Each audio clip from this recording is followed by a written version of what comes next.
2024 లేదా 25లో డిగ్రీ లేదా బీటెక్ చదివారా? సాఫ్ట్‌వేర్ జాబ్ కోసం ఎదురు చూస్తున్నారా? అయితే కోడ్ జ్ఞాన్ 100 డేస్ కోర్సులో చేరండి, జాబ్ సాధించండి. నమస్కారం కల్పన గారు. నమస్తే సిరి గారు. మేడం, అంటే గ్రాటిట్యూడ్ లా ఆఫ్ అట్రాక్షన్ లో ఎవరు ఏది చెప్పినా కూడా ముందుగా చెప్పేది థ్యాంక్ యూ, గ్రాటిట్యూడ్ అంతోటి స్టార్ట్ చేస్తూ ఉంటారు. అసలు గ్రాటిట్యూడ్ అంటే ఏంటి? ఎవరైనా కూడా ఇనిషియల్ గా లా ఆఫ్ అట్రాక్షన్ లో నేను స్టార్ట్ చేస్తూ ఉన్నాను, దేంతో స్టార్ట్ చేయాలో అర్థం కావట్లేదు, గ్రాటిట్యూడ్ అంటే ఏంటి, దాన్ని ఎలా రాయాలి, ఏ దానికి రాయాలి అంటారు, అన్నిటికీ గ్రాటిట్యూడ్ రాయాలా, ఇలా రకరకాల క్వశ్చన్స్ అయితే గ్రాటిట్యూడ్ మీద ఎంతో మందికి ఉన్నాయి. సో వాటి గురించి ఒకసారి క్లియర్ గా. డెఫినెట్ గా సిరి గారు. సో ప్రతి ఒక్కరు కూడా, ఈవెన్ చిన్న పిల్లల నుంచి పెద్దవాళ్ళు కూడా అందరూ ఈజీగా ప్రాక్టీస్ చేసే టెక్నిక్ అన్నమాట. సో ఎవరైతే లా ఆఫ్ అట్రాక్షన్ లో డిఫరెంట్ టెక్నిక్స్ నేర్చుకోవాలని అనుకుంటున్నారు ఇనిషియల్ స్టేజెస్ లో ఉన్న వాళ్ళకి, సో ఈ గ్రాటిట్యూడ్ టెక్నిక్ అనేది బాగా హెల్ప్ చేస్తుంది అనమాట. సో ఇది యాక్చువల్లీ జనరల్ లైఫ్ లో మనం ప్రతిరోజు కూడా యూజ్ చేసే టెక్నిక్ అనమాట.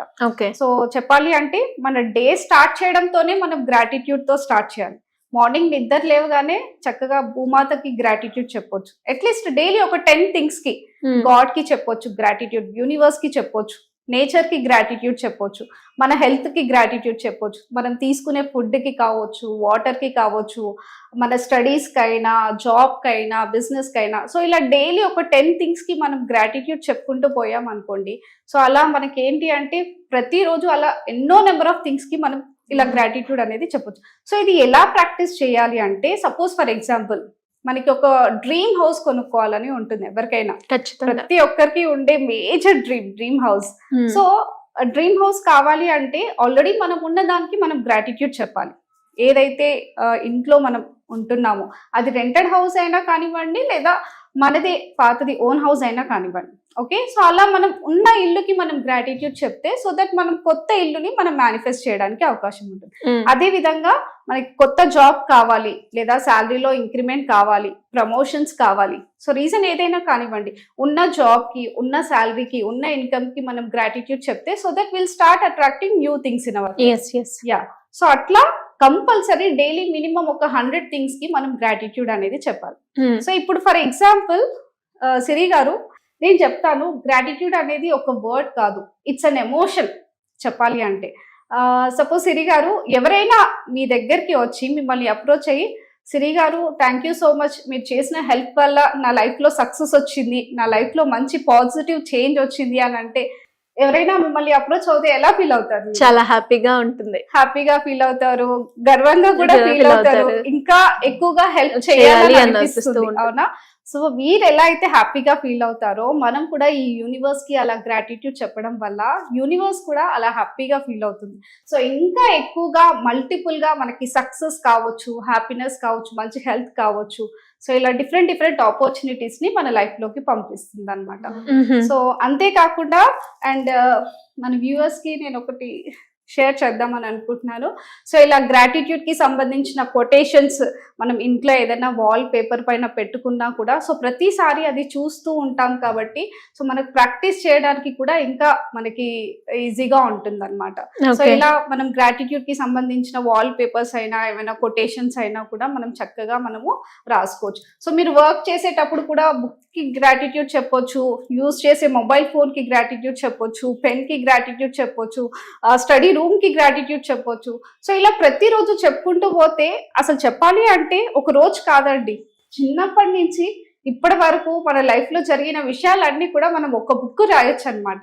సో నేనే పర్సనల్ గా అది ఎక్స్పీరియన్స్ అయ్యాను. సో నా ఎక్స్పీరియన్స్ ని కూడా ఈరోజు మీతో షేర్ చేయాలని. డెఫినెట్ గా. అంటే మీరు రాసారా థ్యాంక్ యూ అనుకుంటూ? యా రాసాను. రెగ్యులర్ గా రాస్తూ ఉంటారు? రెగ్యులర్ గా రాస్తూ ఉంటాను, ప్రతి విషయం కి రాస్తూ ఉంటాను. ప్రాక్టీస్ చేస్తాను, అలాగే బుక్ లో కూడా రాస్తూ ఉంటాను అనమాట. ఆల్మోస్ట్ ఇది 4-5 ఇయర్స్ నుంచి ప్రాక్టీస్ చేస్తున్నాను. సూపర్. ఎలాంటి రిజల్ట్స్ ఉన్నాయండి మీకు? ఖచ్చితంగా నేను మీకు లైవ్ గా చూపిస్తాను. సో ఆల్మోస్ట్ నేను నా గ్రాటిట్యూడ్ గురించి, అంటే నా లైఫ్ లో జరిగిన గ్రాటిట్యూడ్ థింగ్స్ అన్ని కూడా నేను ఒక 1 మంత్ చాలా సీరియస్ గా ప్రాక్టీస్ చేశాను. అంటే 5 ఇయర్స్ నుంచి రెగ్యులర్ గా రాస్తున్నాను, బట్ స్పెసిఫిక్ గా చిన్నప్పటి నుంచి నా లైఫ్ లో ఏమేమి జరిగాయి, సో అవన్నీ కూడా రెగ్యులర్ గా నేను ఒక 1 మంత్, అంటే నేను కెరియర్ గురించి కొంచెం స్టక్ అయిన టైంలో సో ఈ గ్రాటిట్యూడ్ గురించి తెలుసుకోవడం జరిగింది అనమాట. సో ఒక 1 month కన్సిస్టెంట్ గా రాశాను సిరి గారు. మీరు నమ్మరు, ఎప్పుడైతే ఒక 1 month సీరియస్ గా ప్రాక్టీస్ చేశానో అప్పుడు నా లైఫ్ లో ఆపర్చునిటీస్ రావడం కావచ్చు, ఇన్కమ్ పరంగా గ్రో అవ్వడం కావచ్చు, సక్సెస్ ని చూడడం కావచ్చు, హ్యాపీనెస్ ని, సో ఇవన్నీ కూడా నేను రిజల్ట్స్ అనేవి నాకు ఇమీడియట్ నెక్స్ట్ మంత్ నుంచే నాకు కనిపించడం స్టార్ట్ అయ్యాయి అనమాట. సో మనం ఏంటి అంటే మీరు అన్నట్టు ఎమోషన్ అంటే ఫీల్ అవుతూ రాయాలి. ఓకే, సో ఇప్పుడు ఫర్ ఎగ్జాంపుల్ మీరు ఒక అవార్డ్ తీసుకున్నారు, సో దానికి గ్రాటిట్యూడ్ రాస్తున్నారు. సో అలా ఏంటి అంటే అలా ఆ ఎమోషన్ ని అటాచ్ చేస్తూ ఫీల్ అవుతూ రాశారనుకోండి, అలాంటి అవార్డ్స్ ఇంకా మనకు ఫ్యూచర్ లో ఎన్నో వస్తాయి అన్నమాట. సో అలా వాట్ ఎవర్. సో ఇక్కడ అంటే చాలా వరకు ఏంటంటే గ్రాటిట్యూడ్ ప్రాక్టీస్ చేయమన్నా రాయమన్నా ఒక 2-3 పాయింట్స్ దగ్గరే స్ట్రక్ అయిపోతుంది. ఓకే, సో ఇప్పుడు నేను అంటే నా చిన్నప్పుడు ఎక్స్పీరియన్సెస్ అన్ని నేను ఇందులో రాయడం జరిగింది అనమాట. ఓకే, సో నా చైల్డ్హుడ్ స్కూల్ గురించి కావచ్చు, కాలేజ్ గురించి కావచ్చు, మెంటర్స్ గురించి, నా ఫ్యామిలీ గురించి, నా పర్సనల్ లైఫ్ గురించి, నేను తీసుకున్న అవార్డ్స్ కావచ్చు. అండ్ రీసెంట్ గా నేను తిరుపతికి వెళ్ళాను, తిరుపతి ట్రిప్ కి కూడా గురించి కూడా నేను రాశాను, దానికి కూడా థ్యాంక్స్ చెప్పాను. గ్రాటిట్యూడ్ చెప్పాను. బిలీవ్ మీ, నేను 2024 లో ట్రిప్ కి వెళ్ళినప్పుడు వచ్చిన తర్వాత రాశాను. మళ్ళీ విత్ ఇన్ 6 months లోనే నాకు మళ్ళీ తిరుపతికి వెళ్ళడం జరిగింది అనమాట. సో అలా అనమాట. సో మనం ఏదైతే అలా రాసుకుంటూ వెళ్తామో దానికి సంబంధించి ఇంకా మనం అట్రాక్ట్ చేస్తాం అనమాట. సో మనీ ప్రాబ్లమ్స్ ఉన్నాయి అనుకోండి, ఆల్రెడీ ఉన్న విషయానికి గ్రాటిట్యూడ్ రాయండి.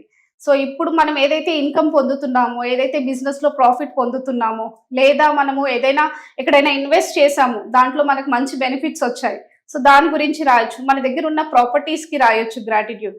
సో ఇలా మనకి సంబంధించిన విషయాలు మనం ప్రాక్టీస్ చేయడం వల్ల కూడా మనకి ఇంకా మల్టిపుల్ గా మనీ అనేది ఫ్లో అవుతూ ఉంటుంది అన్నమాట. గ్రేట్. ఈ ప్రాక్టీస్ అనేది నేను చాలా గట్టి సంకల్పంతో రాశాను సిరి గారు. సో ఆల్మోస్ట్ ఒక 1 month కన్సిస్టెంట్ గా రాయాలి, అట్లీస్ట్ 1 page అన్నా నేను రాయాలి అని అనుకున్నాను. 3rd రోజు స్టార్ట్ చేశాను అనమాట. ఓకే, సో అలా ప్రతి రోజు కూడా ఒక్కొక్క టాపిక్ తీసుకొని సో అలా గ్రాటిట్యూడ్ ప్రాక్టీస్ చేశాను అనమాట. సో అలా ఇది ఏంటంటే చిన్నప్పటి నుంచి చూడండి, అసలు డైలీ అలా నేను ఆల్మోస్ట్ డైలీ ఒక 10 points రాసుకున్నా కూడా, సో 30 days ప్రాక్టీస్ చేసినా కూడా ఆల్మోస్ట్ మనకి 300 points వరకు కవర్ అవుతాయి. సో అలా అనమాట. సో ఫుడ్ కి గ్రాటిట్యూడ్ రాశాను, మా గ్రాండ్ పేరెంట్స్ కి గ్రాటిట్యూడ్ రాశాను, నా స్కూల్ కి, కాలేజ్ కి, సో ఇలా ఎడ్యుకేషన్ కి, మా మదర్ కి రాశాను గ్రాటిట్యూడ్. సో నేను వర్క్ చేసిన ఆఫీస్ కి రాశాను, నేను చేసిన బిజినెస్ కి రాశాను. సో ఇలా మనం రాసుకుంటూ పోతే ప్రతి ఒక్కరికి కూడా ఒక బుక్ కంప్లీట్ చేయొచ్చు అనమాట. సో రియల్ గా ప్రతి ఒక్కరు ఎవరైనా కూడా, ఈవెన్ పిల్లలు కూడా ప్రాక్టీస్ అనేది చేయొచ్చు. మా పిల్లలు కూడా గ్రాటిట్యూడ్ ప్రాక్టీస్ చేస్తూ ఉంటారు. సూపర్. ఓకే, సో వాళ్ళకి గ్రాటిట్యూడ్ రాయడం అనేది కూడా మనకి ఇనిషియల్ గా ప్రాబ్లం అవుతూ ఉంటుంది కదా, వాటిని ఎలా ఓవర్కమ్ చేసుకుంటూ అంటే గ్రాటిట్యూడ్ రాసినప్పుడైనా, మనం అఫర్మేషన్ చేసేటప్పుడైనా ఎమోషన్ క్యారీతో పాటు మనము రాసేటప్పుడు దాని మీద కాన్సన్ట్రేషన్ తోటి, ఫోకస్ తోటి కనుక రాస్తేనే మనకి రిజల్ట్స్ అనేవి వస్తూ ఉంటాయి. ఏదో రాసామా అన్నట్టు కాదు అని చెప్తూ ఉంటారు. కాబట్టి ఆ రాసే టెక్నిక్ ఎలా ఉంటుందండి? ఎవరైనా కూడా నేర్చుకోవాలి అన్నా కూడా, క్లాసెస్ అటెండ్ అవ్వాలి అన్నా కూడా ఎలా అప్రోచ్ అవ్వాలి?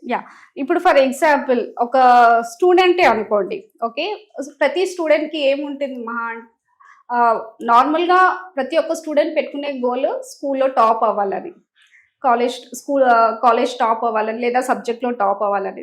సో అట్లా ఏంటి అంటే I'm so happy and grateful that I became topper on so and so date.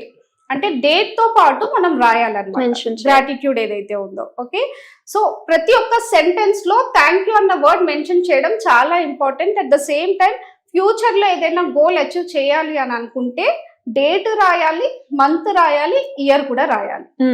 So అలా రాయడం వల్ల ఎగ్జాక్ట్ ఆ డేట్ వరకు మనం అచీవ్ చేయడం జరుగుతుంది.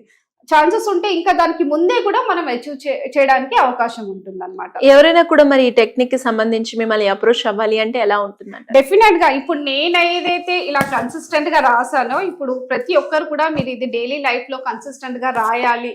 సో ఒక కోచ్, ఒక గైడెన్స్ కావాలి, చక్కగా ఒక కమ్యూనిటీ కావాలి, సో రిజల్ట్స్ చూడాలి అని ఎవరైతే అనుకుంటున్నారో మన క్లాసెస్ లో తప్పకుండా జాయిన్ అవ్వచ్చు సిరి గారు.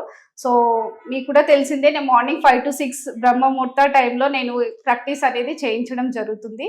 సో ఎవరైతే మన వ్యూవర్స్ ఎవరైతే ఉన్నారో, సో అంటే ఇన్స్టంట్ గా రిజల్ట్స్ రావాలి, విత్ ఇన్ 1 వీక్ లో 10 days లోనే రిజల్ట్స్ రావాలి అని అనుకున్న వాళ్ళు డెఫినెట్ గా మన క్లాసెస్ లో జాయిన్ అవ్వచ్చు. సో కింద స్క్రోల్ అవుతున్న నెంబర్ ని సంప్రదిస్తే సరిపోతుందంట. యా డెఫినెట్ గా. థ్యాంక్ యూ అండి, thank you so much. Thank you Siri గారు.